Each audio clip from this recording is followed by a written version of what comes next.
if you reach your goals, which we did, the feeling is worth every penny. I missed the step from getting those recordings to a professional sound, or to sound like something that could be released. Doesn't sound like a rehearsal studio, and it already sounds so nice to my ears. So yeah, I think there was a huge progress in the last year.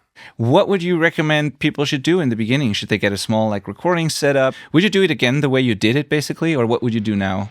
It's so hard for a band that is not doing this as a job, but just for a hobby, because you never set yourself really strict deadlines. A little bit of extra accountability just doesn't hurt sometimes. This is the Self-Recording Band Podcast, the show where we help you make exciting records on your own, wherever you are, DIY style. Let's go.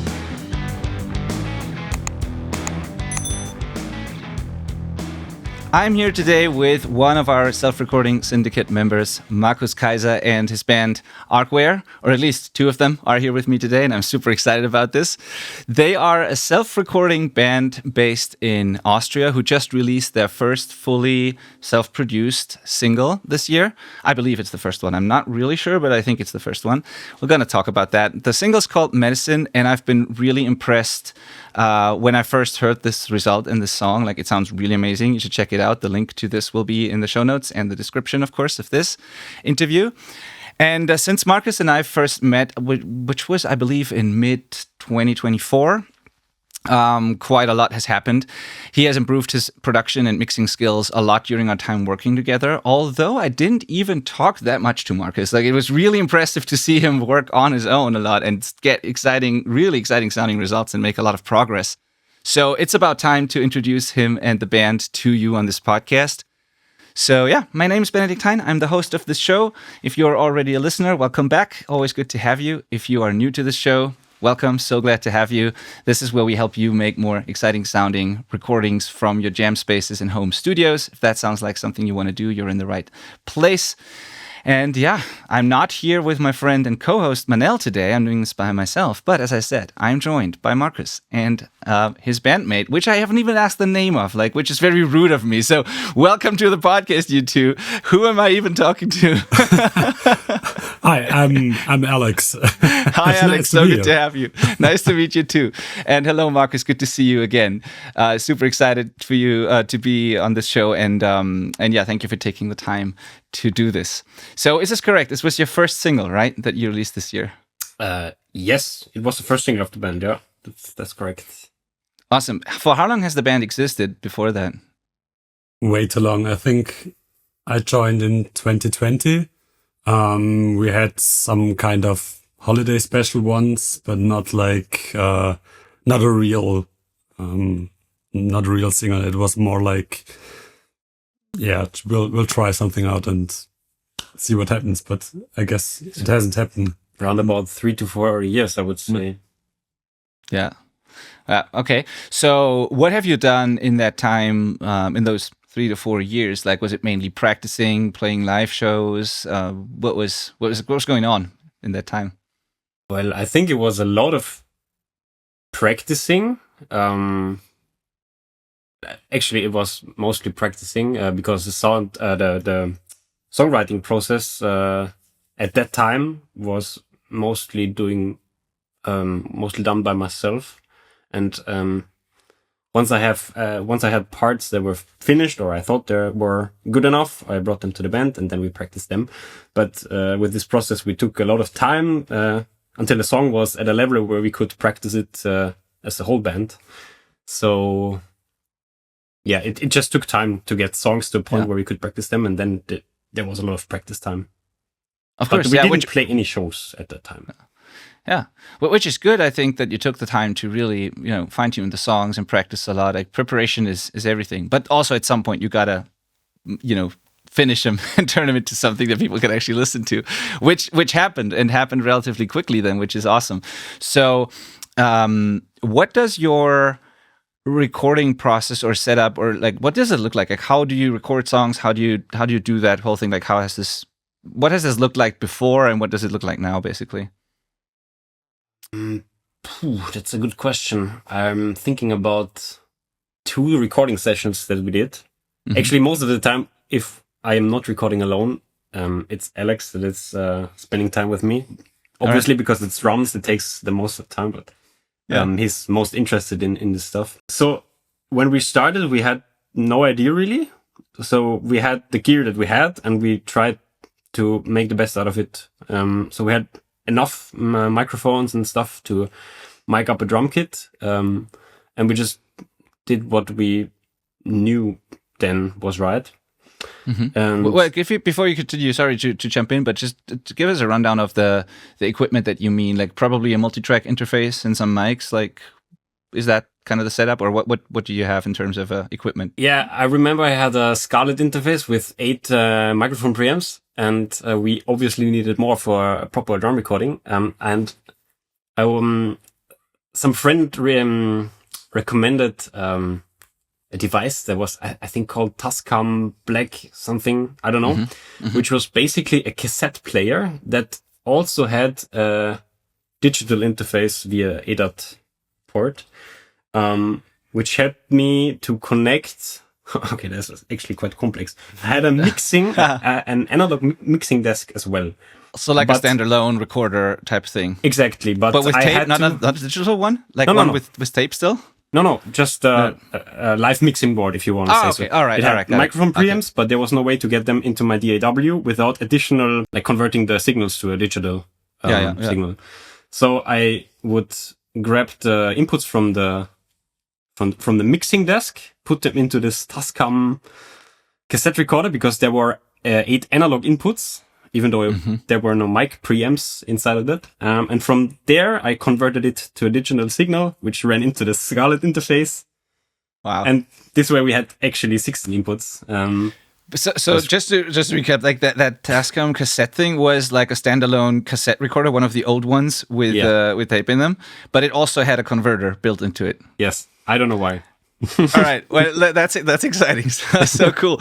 Yeah. I mean, I've had a standalone multi-track recorder at some point, but that was already digital. It had a CD burner in it and all that. But like, I remember the ones with tape though. So that's cool. And so that's what you used. Have you also used that for this current recording, or was that a previous? No, that was the first setup you had, basically. Yeah. Okay. All right. Interesting. Cool. I think we swapped to a Soundcraft it's called Soundcraft UI. It's a digital mixer, which, basically a jack of all trades device with 20 microphone preamps and everything that is needed to produce everything at our level, I think. And once we had that, we had so many more options, and the quality of the recordings got so much better. Yeah, that's actually a good recommendation for people to consider if you need a lot of tracks and you have a full band, considering a digital desk instead of an interface solution, just because you can use it. You can do monitoring really well through this. You can use it live, obviously. It's a great way to get a lot of features and inputs for not that much money, actually. So those are very affordable. So yeah, it's a good thing to have. Cool. So that's what you currently use, basically, as interface and everything. Okay, great. Cool. And so you record into Reaper then, if I remember correctly, right? Yes. Yeah, the first shows were into... What were you recording into? Cubase. It was Cubase before, and I started with Cubase, but I refused to change at first. And actually, why did you change? Because of me, I guess. All right. I was using Reaper, and everything Cubase was bad at. Reaper did better, like remembering inputs and just basic stuff. Actually, it's I think quite easy, and yeah. I believe some things that Reaper does is more accessible for people that have no experience with the DAW. Yeah. This is not a joke, actually, because I already knew all those steps, all those procedures, because I've worked with Cubase for years, and Alex just kind of jumped into it and didn't know where he could do what. And Reaper, I think, kind of manages those steps very easily, so you can do a lot of stuff.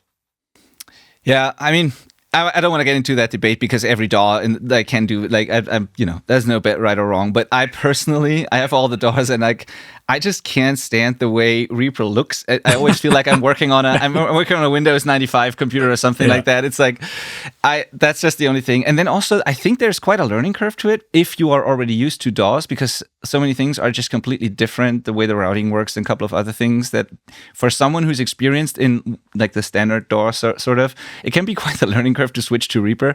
But I get it. I mean, it's a super powerful DAW, and if you're starting out, and it's basically free. Yeah, exactly. It's like, so it's great. Cool. All right. I was just wondering because I'm a Cubase guy, and I would never ever switch to Reaper, but I mean, I totally get it. Yeah. Okay, cool.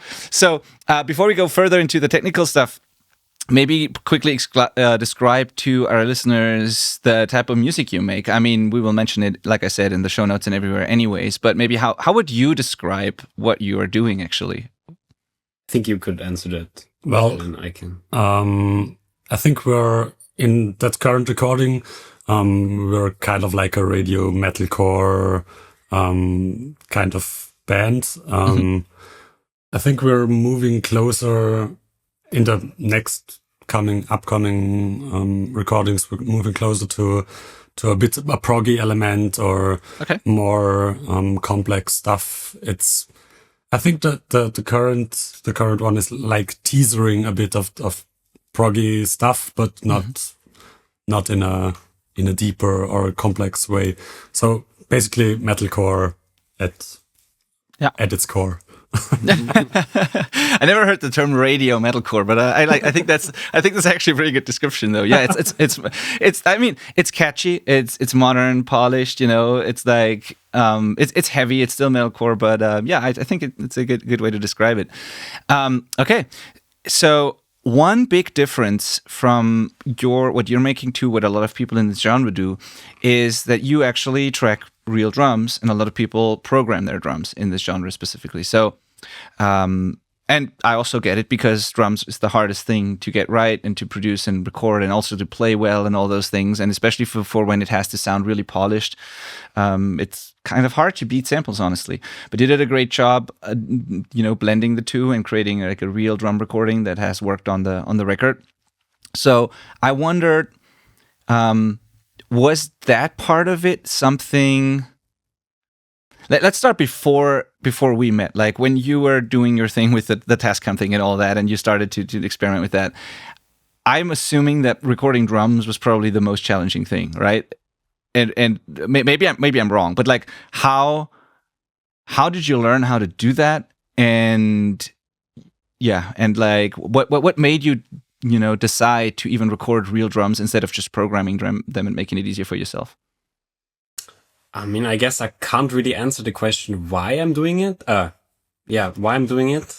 I can answer why I did it to myself to like learn how to do it. I can't answer because I basically just tried it once and I fell in love with the procedure of having so many options, and I was always a kind of guy that gets a picture in his head and then trying to accomplish this picture in my head as closely as possible with the tools I have.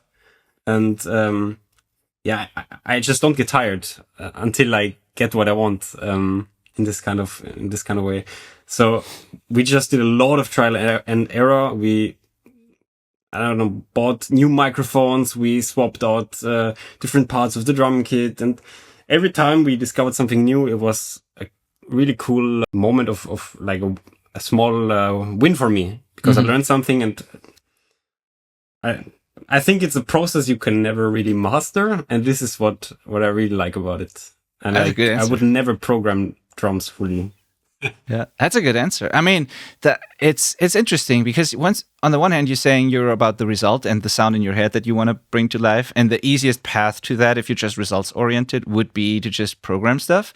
But then on the other hand, you enjoy the process really, and maybe I'm just assuming things, but I think maybe there is a certain element to it where you want it to be unique or like capture your way of playing or sounding. Maybe that's part of it too. I don't know how important that is to you, but mostly when people decide to record real drums, it's because they want to capture something that only they can do and nobody else can have the same sound, sort of. And when they're really results oriented and just say like, what's the fastest path to professional sounding results, they usually go for programming. So I don't know what's true for you, but maybe the whole uniqueness or capturing your specific vibe was also part of that. I think this discussion could very quickly end up in a whole different direction, because I think it's a lot about the topic that today some people say that a lot of music is sounding the same, or it kind of goes in that direction, and I think it's the result of the amount of tools that are available today. If you say like MSIMs and programmed drums, they sound crazy. Yeah, honestly, but it's so easy to get things done and then not think about it in a more complex way and fine tune them.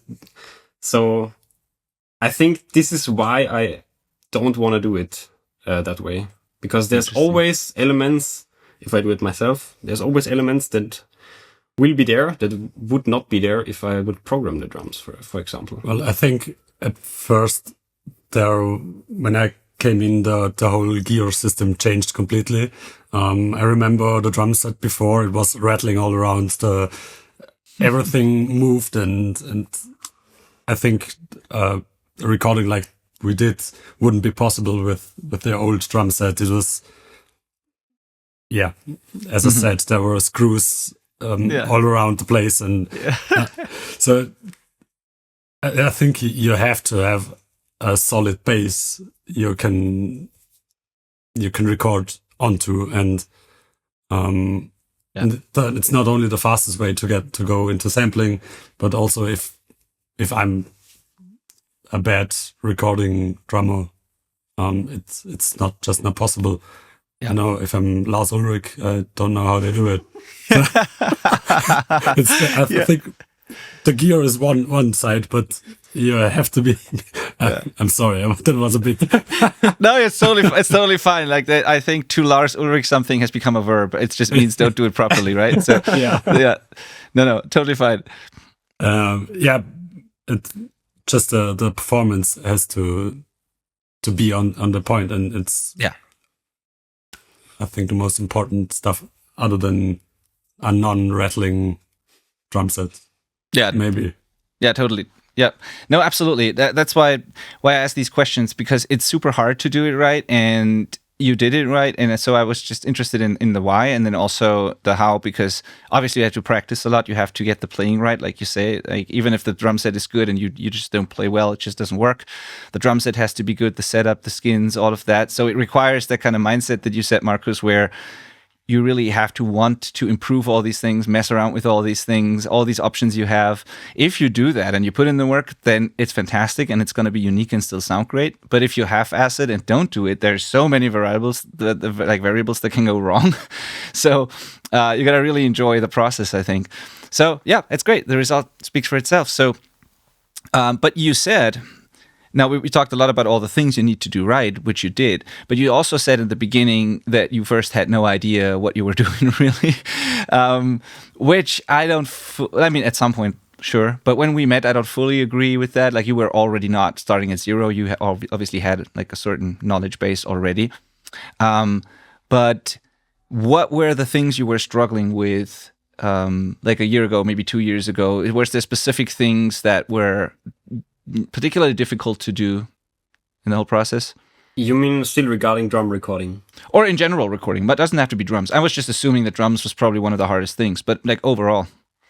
I think it was 2 points or 2 aspects. One was, and I think this was the one that I came to you about at the very start, is that I want to make the stuff I record not sound like we were just recording it in a rehearsal space, because this is what always was the result of the recording. I think the quality of the recording was always fine 1 or 2 years ago even. Yeah. But getting it from there to competitive quality was the challenge that I started with. not only regarding drums, but also the rest. But as you said, drums were always the most complex part. Mm-hmm. And the second point, I think, was the whole process of getting things finished.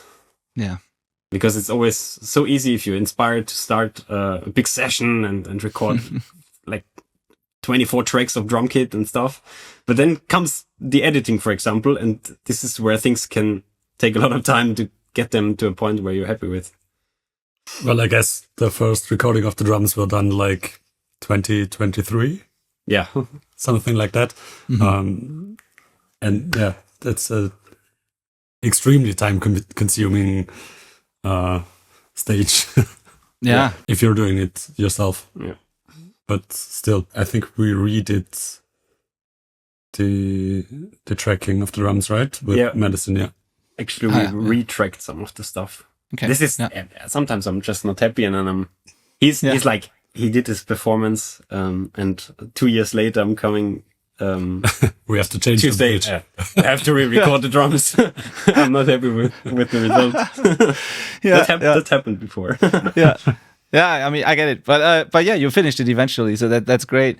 Did you ever have the typical problem that a lot of self-recording artists have of just having to do everything yourself? Just means you don't have like the objectivity, you're just getting too close to it. I don't know if you like split roles in the band, if there's one that's more like the creative producer, another one is more like the technical engineer, or like, it's oftentimes when one person has to do it all, we just struggle to switch hats between all these different roles and like keep a kind of objective perspective and on the whole thing. Has that ever been a problem for you, or what does that look like in your band?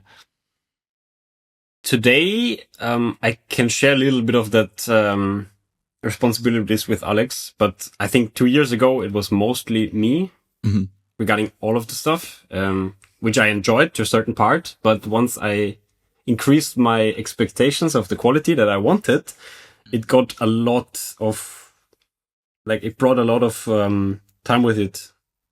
And so I'm pretty happy that Alex joined in on this part. Cool. Yeah. Because of the perspective, just being able to bounce ideas off of each other, or like having a second pair of ears and all that. I think it's less about the second pair of ears. I think I really suck at that. What I think brought something into that was going like the rabbit hole with the drum set and what heads, what cymbals, what microphones do I want to play, and even just talk about the technical aspect of that, and not like going into the recording and be like, yeah, okay, I'll play whatever you bring to me. More of like that kind of side. So like the openness of you, if I want to try stuff. Sure. Yeah. And of course your input as a more experienced drummer than myself, obviously, with, hey, I have those 2 snares that sound amazing. I have cymbals that I think sound amazing and stuff like this. Yeah. So even if I can talk to someone, it's a lot of help, and yeah. Awesome. Yeah. This is where it gets a lot easier. Great. Yeah. It's interesting how you mention so many things. I hope that the listeners pay attention, because you mentioned so many tiny things that so many people, unfortunately, never really think about. Like the whole question, like which drum skins, which cymbals, all these things. A lot of people just use whatever they have and never even question those decisions. And it's so important to get all these things right and think about them. So it's great that you have 2 people in the band who actually care about that. And it's always funny. It's an ongoing joke almost here, where over the years, I've worked with so many bands, and it's funny that many guitar players, at least it's my personal experience, I'm not sure if it's generally true, but so many guitar players are so like, the gear they use and their whole rig like is so important to them. They have a very specific, vision of like, I want to use this pedal and I want to use this amp and this is this thing I'm using, these strings, these picks, whatever. And so many drummers I've worked with are like, well, that's the kit that I've been playing for the last 10 years. I've never changed the skins. Like the cymbals are all cracked, and like, what do you mean it doesn't work? You know, like they just don't care. They never tuned their drums, and it's like it's really so often the case that I don't know why that is. It's such a complex instrument, an acoustic one, where it's like so important that the instrument itself is right. But unlike many guitar players, drummers seem to not care much about their equipment often. Not all of them, but many of them. Normally the jokes are about the bassist. I mean, they too. Bassists too. Yeah, that's that too. And I'm a bass player, so I can say that. But yeah, no, bassists too, for sure. But drummers are, it's really often like that. Yeah. Well, I think one big part of that is everything is like 10 times as expensive as new strings, a new guitar. If I bought a new pedal last year and it was like 2,000 euros. It's I can buy a whole I can buy a whole guitar and rig and everything with that, and it's just that tiny aspect. It's not even making sound. Yeah, and the cymbals also and stuff. Yeah. And I'm with heads. I'm trying different snare heads, and it's 30 euros a piece, and just the option range is like huge. Yeah. So I guess it's a monetary thing that I like to have everything or just try it out and go, okay, next time I change my heads, I'm trying this set and compare it to each other. So I think that's kind of a big part of the drummer suck at buying things. I think so. I think so too. Yeah, to be fair. Yeah. Okay, so what do things look like now for you? Like, I'm sure you have, songs coming up that you want to also record. Maybe you're already in the process of doing that. But how do you feel about your skills and the knowledge and your confidence level when it comes to producing right now? Because you started this by saying I didn't really know what I was doing, but that has definitely changed. So how do you feel about this whole thing right now? So, yes, you're right. We are currently working on more songs. We plan to release an EP of 4 or 5 songs, not defined yet. But the one I'm currently working on, I realized how much better I got in the last year. Not only from the recording part, because I think we did that 2 years ago, the recording, but the preparation stuff that I learned through the coaching program now got me so much further to get a sound that is ready for a mix session, that is only involving creative decisions and not involving like editing or fixing issues in the mixing process. Because this was a huge mistake I did in the past, was mixing up all those steps of preparing a mix and then mixing it. Before then, I did everything at once and I couldn't really focus on. I couldn't really focus on the most important part. So if I now listen to the recorded stuff from the song that we are working on currently, it's not mixed or anything. We just recorded the parts and did a rough mix, balancing and volumes and stuff, and it already sounds so nice to my ears. Which is a surprise because I'm quite critical about stuff like this. That's awesome. So yeah, I think there was a huge progress in the last year. Awesome. I really love to hear that. Yeah, at some point when you get good at the recording stuff and the recording phase and the prepping and everything, the challenge or the goal is to not mess it up in the mix. Like you want to enhance what's there and make it even better, but you don't want to ruin it, because you get to a point where the rough mix feels good, and then what sometimes can happen is that you kind of lose parts of that in the mix almost. And in the beginning you have really crappy recordings, and then the mix is always kind of better because you're fixing things. But then you get to a point where what you capture sounds really exciting, and then it gets increasingly more difficult to make a really good mix without losing the essence of the rough mix. But that's a good thing. That's just part of what happens. So yeah, really cool. What about the mixing part of it all? We talked a lot about production now and doing things right at the source, but the mixing itself, tell me about what you've done in the past, what you're doing now, anything worth sharing about that process? I think I noticed one problem that I didn't really tackle in the past, with which is gain staging and like managing levels in the DAW, because back then, same problem as before. I mixed up editing and production and mixing in once, but the result of this was that I never really cared about faders and stuff. I just what came out and what I was listening to was what I paid attention to. Mm-hmm. And once I started organizing my session and thinking about levels and trying not to clip every compressor and equalizer without noticing it, I don't know if you would say that this is part of mixing, but this made a lot of differences, actually. Yeah. It's true. It makes a difference. It's part of mixing for sure. Part of the entire process is having good, healthy gain structure and just knowing those basics and sticking to them. How do you feel about your ability to hear problems or identify problems and be intentional when you produce and mix? Because this is a big one too for a lot of self-recording bands, where some of them or many of them have a vision or a sound in their head. Not all of them, but like if that's something that a lot of people at least have. But then they cannot tell what it is that is different from what they have in their head compared to what actually comes out of the speakers.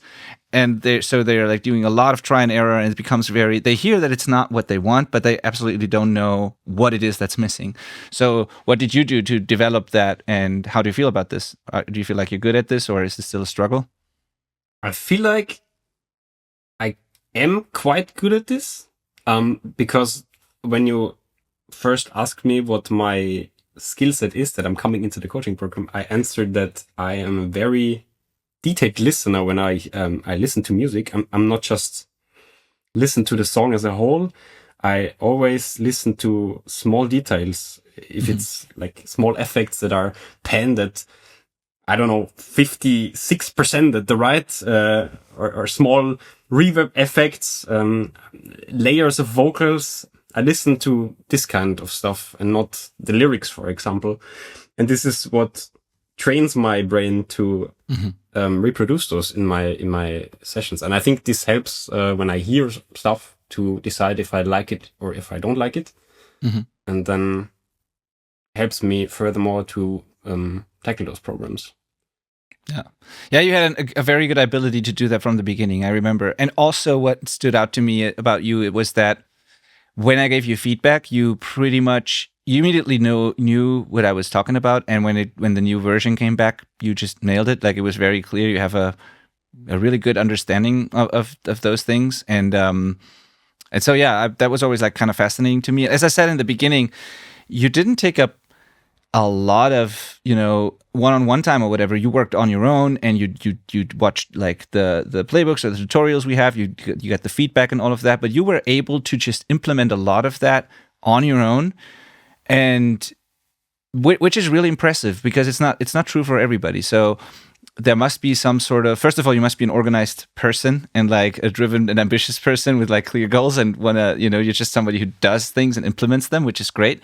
But then also you have to have the ability to quickly get it, implement it, and that has been very, very impressive. Honestly, to be really honest, for a while I was a little afraid. I was like, I don't hear that often from Markus. I wonder if he makes progress. I wonder when I hear something if it's actually good or whatever. And then you came back with something, and I was like, yeah, totally worked. He's fine. So that was really, really cool to see. So I don't know if there's any question really around this. This was more like something I noticed and realized. But it just goes to show that if you are somewhat structured, and if you go to someone to get advice, whoever this might be, it's worth just taking that and implementing it and giving it a try. And if you do, it usually leads to good results.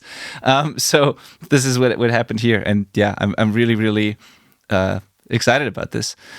So yeah.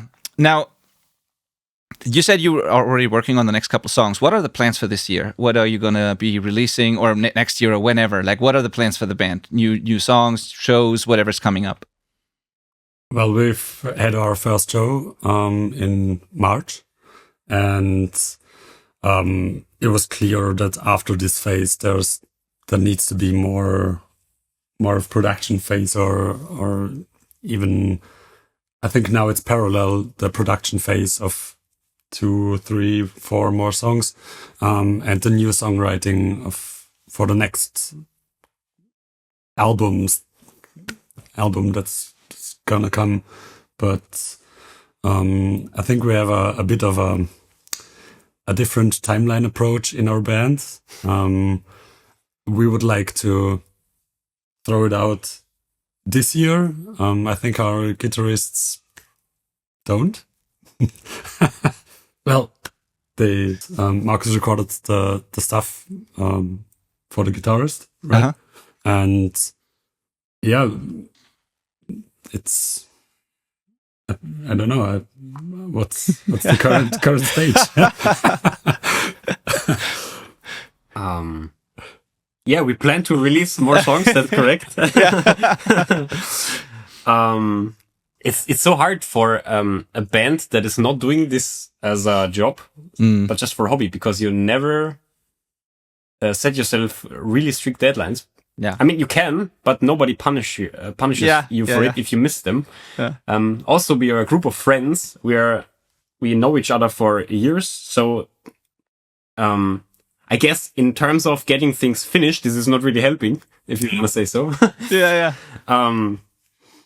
But yeah, I think this is one of the biggest challenges of a so-called self-recording band, I would say. If you don't have an appointment at a studio or with a producer that you have to attend, then you just, I don't know, if someone doesn't have time, you just say, yeah, let's do it next week, and weeks become months, and here we are having only one release. So I think it's just how it is, and we are on our way to make those processes quicker and shorter and getting things done, even if it means that maybe I have to do parts that someone else can do because there's not enough time. But yeah. But I think the whole process is getting streamlined extremely. It's like if the drums are recorded, well, like, okay, one day it's like everything we know what we have to do to get it done, and to get the output we want. And it's from the first recording, we had like 5 hours of sound check, and now it's like an hour and everything's done. And we're like, okay, we're happy with the stuff we're getting out of it.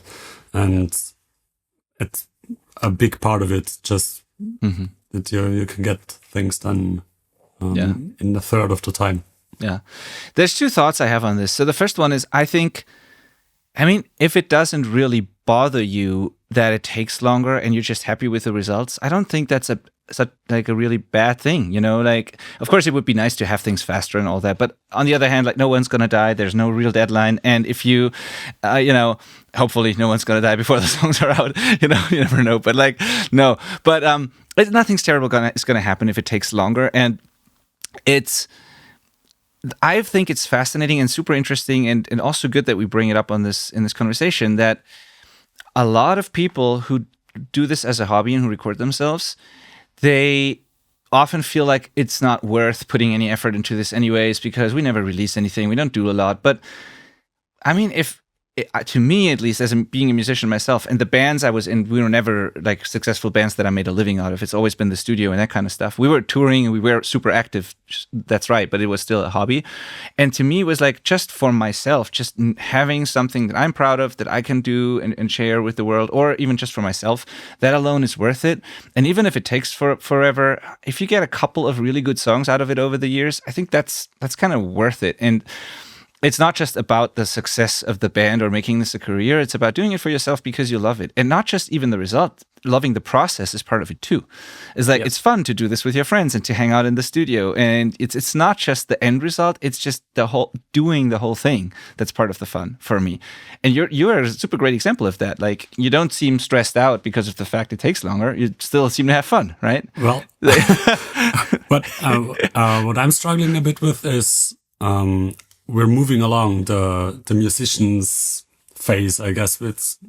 as I said, we're more technical, and I think for me at least, the songs we recorded and are not out yet are not an actual representation where we are as band right now, and where I want the world to right. see us as band. And I think that's kind of, we have a song, but it's not who we are anymore. It's like what we were 4 years ago or there's 3 a delay. years ago. Yeah, there's a delay between that. Yeah. I think it's that's a part or a thing I don't enjoy that much because of it's taking that long, and we're like but we have the drums recorded, we have everything right. It would be stupid not to do that, to take that, to make songs out of that and to release them. But it's a mental thing as well. Yeah, I get it. There's a delay between what you currently do and what is out there in the world. And that can suck. I know. I like how it feels. But the other thing that's interesting, the second thought I had on this topic was that it took a long time for you to get the first thing done. Then you were in the program and you managed to get one done, which I think is just because that was the one moment where you had added accountability, where it's like you had a little bit of like, there's no pressure, but at least some external accountability that pushes you, like you said, when you work with producers. But then now that that's gone, there's obviously the danger that you don't have any sort of deadlines and accountability anymore, and things can take longer. So I think that is one of the things. No matter if you join like a coaching program like this, or if you work with a producer, or if you work with anyone outside of your own band, this can add this little extra bit of accountability and push that you sometimes need to just get things off the ground, get a thing done. And this is a great example of that. Like in that half year that you were in the program, that's where this one song happened and finally got finished, you know? So this is the other thought I have on this. It's like a little bit of extra accountability just doesn't hurt sometimes. So what are you doing now? You said you're streamlining the process. Is that been a result of what you've learned during like all those steps you mentioned that you've learned also during the coaching program, like just being faster with things, prepping things more? Or is it something that's happening now in how you distribute, work in the band? Or like, what does streamlining the process mean? So first of all, I totally agree with you that being part of the program pushed me or us to get the song finished. And therefore, I wanted to make the second song an experiment of if we can take the things we learned and put them into the second song, so it gets faster, and we can bring out the second song in ways shorter time. Yeah. And the experiment is not finished. Yeah. But yeah, I think the result of the second song will be deciding for if we wanna involve a third-party person again to get things done. Yeah, we can't that's a great way to do it. We just wanna try what happens if we don't. That's actually a great way to do it. Now you know what it's like to have that. Now you want to try it on your own, and then you can see if it's worth doing it again or not. And like, that's totally a good way to do it. Yeah. So would you say, I never, although this is the core thing I'm offering through this program, of course, but I don't think that it is the only option, of course. Like there's still, I'm also still full-time mixing, and I still believe that for many musicians, the best thing that they can do is just actually hiring pros to do it and not do it themselves. It always depends on like, do you actually want to do it? And a couple of things. It's different for everyone. But do you, now that you've done it, if you're being honest, do you fully believe in the whole self-recording band sort of concept? Because, and I mean this question really seriously, because I think everyone would agree that if you just hire, professional engineers, producers, you go to a perfect studio and you do all of that, like that is probably the safest way to get a really good result. It's like pros who know what they're doing. You only have to focus on the music, on all of that. So that is it's hard to argue with that. But I think for some people it is the best way to go about it. But But I also see people who get great results doing it themselves, and I see people who've tried both and then decide one is better than the other or whatever. I don't know. You probably haven't had that experience of like doing everything fully with professionals at a studio, but having done this one song yourself and getting the result that you've gotten. Are you now fully convinced that this is the way for you to do it in the future? Or have you played with the idea to just also not do it yourself and just go somewhere and have someone do it for you? I think it's a close match between going to someone professional, but in the first place also being very professional as a musician. Because, of course, I can go to a very expensive and very professional mixing engineer or a recording engineer. But if I myself as a musician are not playing my instrument properly, being prepared properly, knowing what I want from the professional engineer, then there's no point. And I think it's always a matching of the expectations that I have, what I want the outcome to be, and what I'm capable of doing by myself. And this is why we chose, at least for now, to produce ourselves, because I don't think we are ready yet to put all the money in and hand it off to someone professional, because I think the quality of us playing our instruments is the limiting factor, if you want to say so. This is a self-critical it's true. view, but I think it wouldn't make sense for us to go professional. It's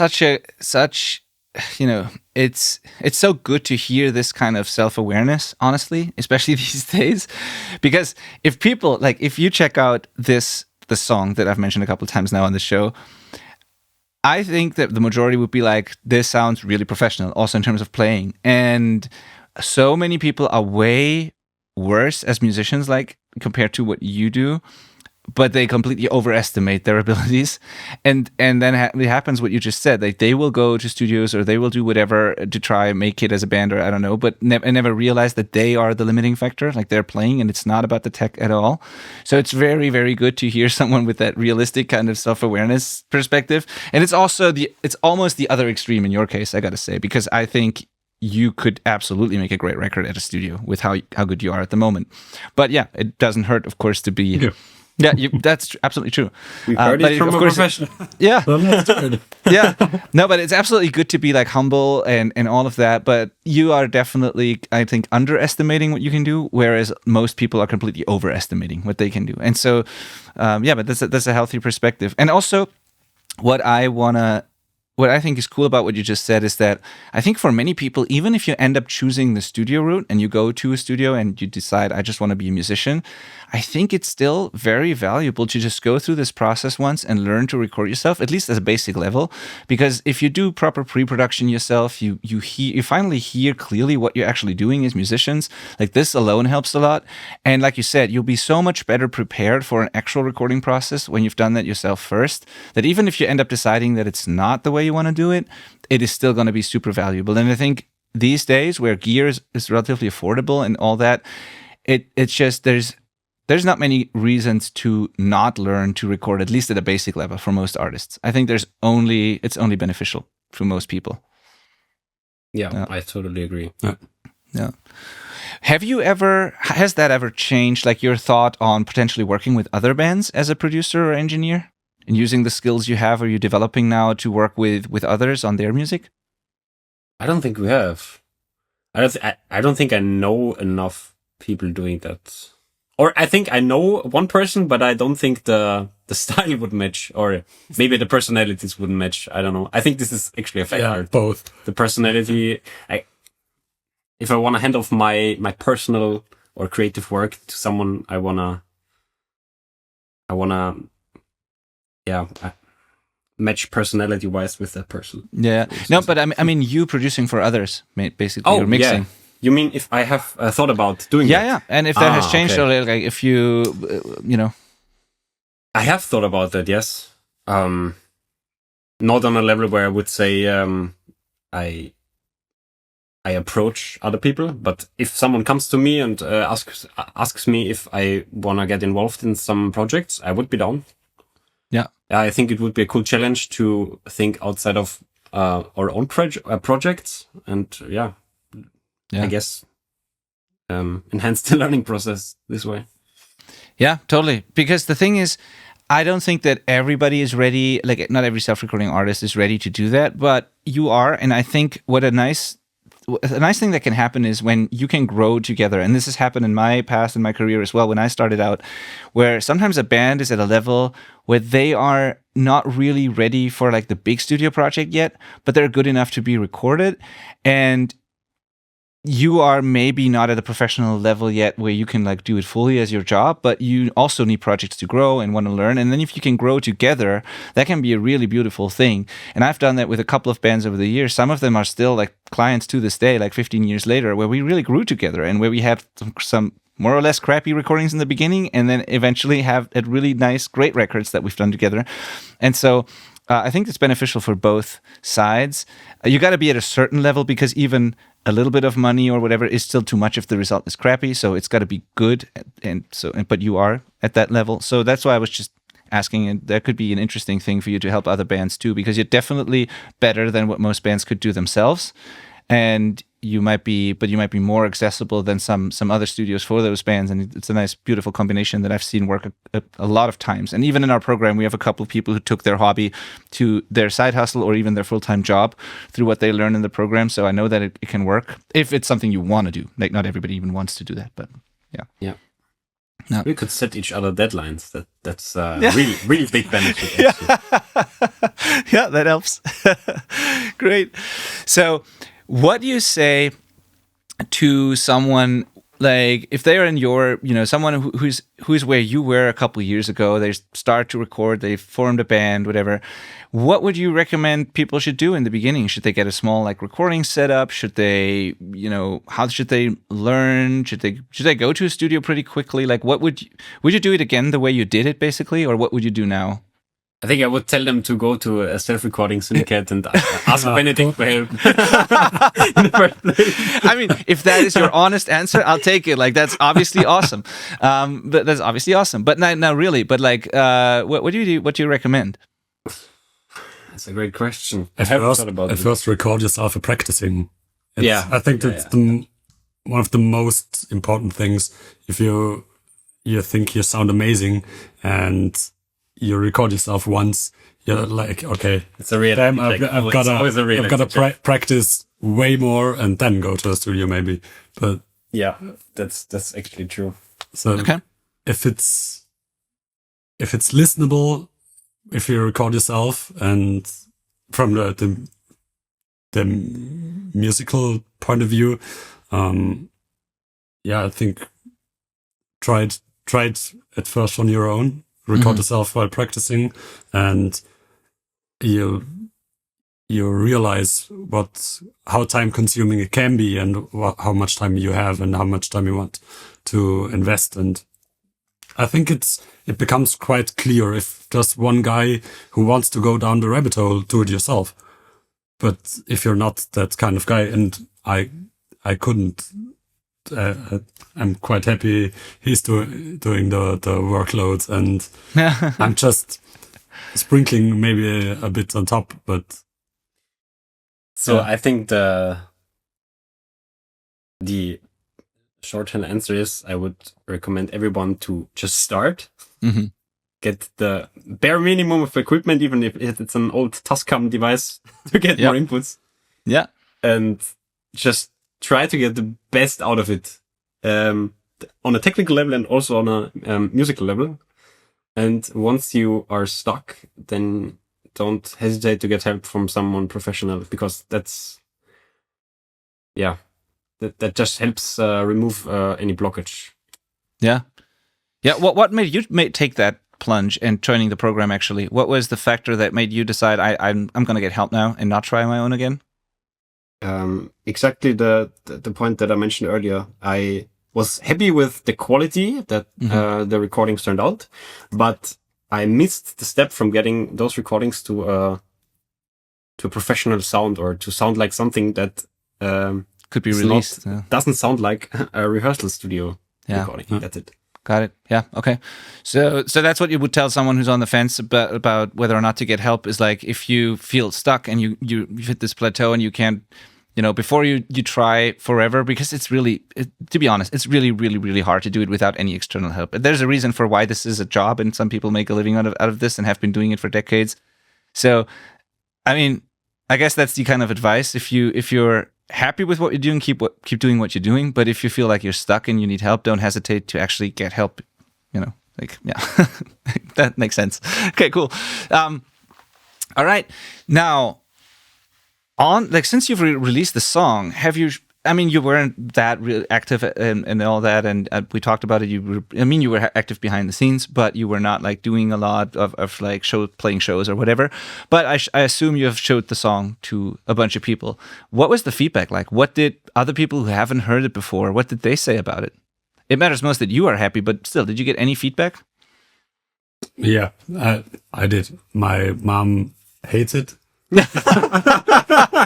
So that's a good sign. You never told me that. Okay, that's a win. No, she's like, if there's a guitar playing, a distorted guitar, guitar, no way. But every other person I spoke to about the song was like, how it sounds amazing, and also quality-wise, a friend of mine is also kind of like mixing engineer, and he was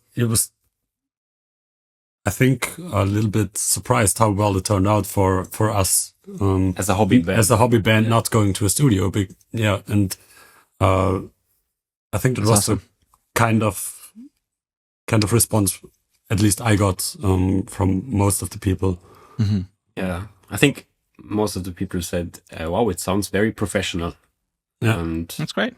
Actually, best feedback I think you can get for your first release. Yeah, totally. And it was actually the thing I wanted to hear after I was looking for help to get my sound to a professional level. So yeah. I guess it worked. It worked. Check. Yeah. No, and I totally agree. Like that's why I was asking. And then finally, do you think that if you have songs at this quality, partly it's because you want to do it for yourself, like we said, but do you think that as a band, having songs at this kind of quality where people don't question it, basically, where it's just it's out there like other releases, and then they can decide do I like the song or not, but they don't question the production really. Yeah. Do you think that having this is helping you as a band, or will help bands? Like, is it worth having that sort of, if you want to get more shows or whatever? Like, everyone's different in their ambitions, but do you feel like this will also help you, whatever you have planned for the band? I think it does. At least to go to like another band and say, hey, you want to play together? That's kind of our style. Yeah. And it's not like garage. Mm-hmm. Garage sounding stuff, and you can think about the music, not the not how you record it. It's just it's a good representation of our band, so-called. It's not limited by the technical aspect. Yeah, get it. Okay, cool, great. Right, so if people want to check this out, they obviously you go to the link in the description and the show notes of this, which is going to be the Spotify link and all that. But do you have like a website or socials or a place that we should send people to? We have an Instagram page, but that's it. Yeah, that's something. So we're gonna put that _Arcware. I'm gonna put that in the show notes too. And so, did we forget anything really that we should have mentioned? I don't know, like there's no shows coming up or anything like that. So what you are doing now is like working on the next songs, which is absolutely a good thing to do. You're patient with this, which I love. You keep working at it. But did we forget anything? Anything else we should add for people? Yeah, just keep going. Just keep going. Keep going. Just do your thing, yeah. And I love that actually. It's really cool to have someone to talk to someone who's like, yeah, we're doing our thing. We keep going. We're not like crazy ambitious at the moment or have these like crazy goals. We just do one. Yeah, it's good because you still do things. There's a difference between not doing anything and then complaining that we never achieve anything, but like you're working on your music, you're improving, you do whatever you can, but you don't put unnecessary pressure on yourself also, and you just enjoy the process and the results. And that's totally refreshing and totally fine, because it is the situation that a lot of people are in. And sometimes, especially the internet, can make us feel like we are always behind and we need to do more and we need to have these goals. But maybe it's just a really fun thing to do. And that's it, Yeah. So, Yeah, it's true. You don't have to be the best musician in the world to get your stuff out. no, yeah. So what I can say from my experience is when doing this as a hobby, it's a